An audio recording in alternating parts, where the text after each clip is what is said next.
You texted us over the weekend about how much of JJ McCarthy's game is the lack of reps letting people fill the imagination for whatever they want to see.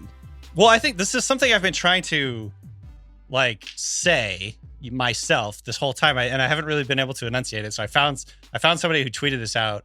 Hold on, I'm gonna pull up the tweet real quick.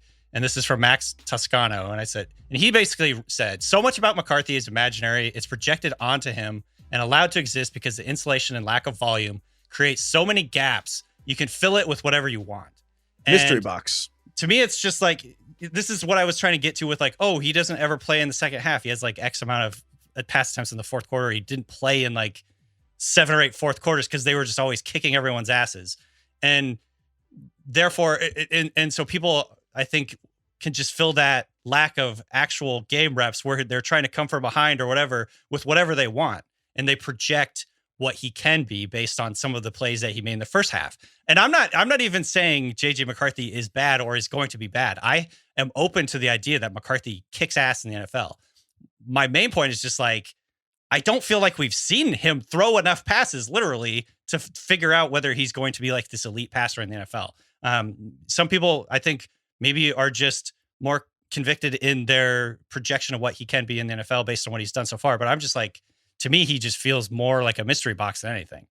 Ben, how much of JJ McCarthy, in your opinion, is, look, it's a small sample size, but there are moments that showed that he did what we expect him to do in the NFL? Or is it we actually haven't seen this really yet? This is all just a projection based on traits. Oh, I think that that most of it is a projection based on traits. Now, what I do want to say is that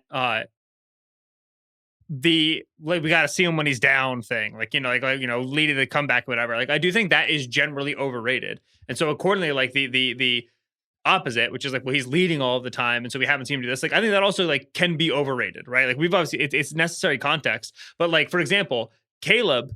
In a lot of close games this year where they were down in the fourth quarter, or even when they were down multiple scores, Caleb made a lot of mistakes this year. We don't really talk about that because we just don't care. Caleb's good enough. And so with JJ, it's a little bit because we don't have other stuff to talk about, we talk about this. So there's some ways to overrate it, which I think we've done a really good job on the show talking about it and putting it in context. But with McCarthy, you can see why he got recruited. You can see why he's the starting quarterback at Michigan. You can see some of the peak throws, and you can be this guy's an NFL future.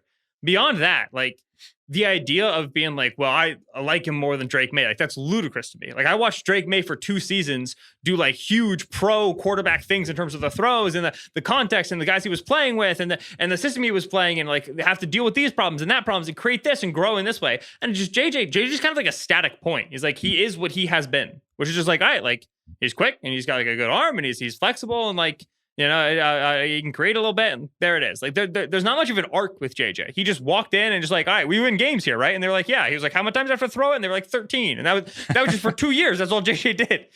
So he's a little bit of a fixed point.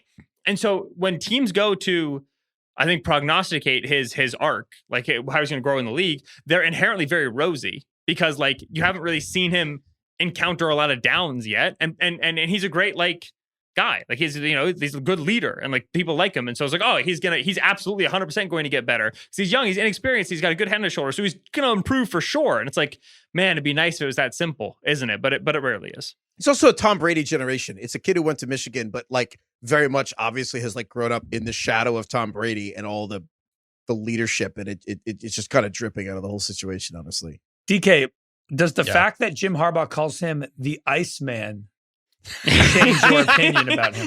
Is that what he calls him? Yeah. Oh man, I try not to take anything that Jim Harbaugh says to heart. Wow, I'm the opposite. I take everything Jim Harbaugh. I'm gonna live by everything that guy says. Spit off of this planet, Jim. I love it. Keep at it.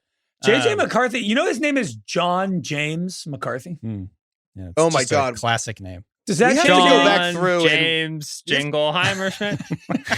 I was reading about McCarthy more because he's just an interesting guy. He told all his teammates coming to Michigan that if you're here to party and chase girls, this is not the team for you. The yoga, the meditation, Iceman, cool under pressure. He apparently could have gone pro in hockey. He was an amazing hockey player growing up. I don't know.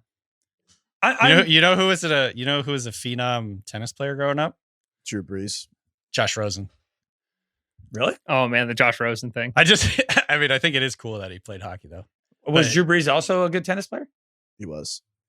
I think we Definitely talked really ourselves into. I at least put some stock into the fact that Josh Rosen was like this prodigy tennis player growing up. I'm like, oh yeah, competitiveness. Like To me, tennis doesn't tennis players are to weird football as much as hockey does. Yeah. Tennis is unrelatable. Tennis players are like famously. it's like not precision. necessarily It's most precision. unrelatable. It's accurate. It's repetitive motion and Yeah, but, dedication tennis to the players, art, though, dedication to the are- craft, athleticism, change of direction. I think there are. Look, They're dude, also odd tennis. ducks, though. Tennis players are like it's one of like two sports that you can actually be win a tournament with. It's everyone in the world at 16. So you get put in these academies right after you turn puberty with your friends, but they're also your lifelong career Rivals. competitors. Yeah, and so all you do is play tennis all day at a fake school versus people that you will be competing against for your hopes and dreams all day, and they're all a little. It's like the old aristocracy. All the kings and kaisers and tsars were all related. They're all Oh yeah, look- yeah. World War I was just a family argument between second cousins. I mean, look, tennis is a sport where you wear shorts and you don't have any teammates. Like it's You're like not a- allowed. it's like a you pro were day. not allowed to talk to anyone. You were not allowed Dude, to talk to your literally, coach for a long time. you're Bro, playing the catch. disdain What's that the Craig difference? just had. To just say, Craig was like, you wear shorts and don't have teammates.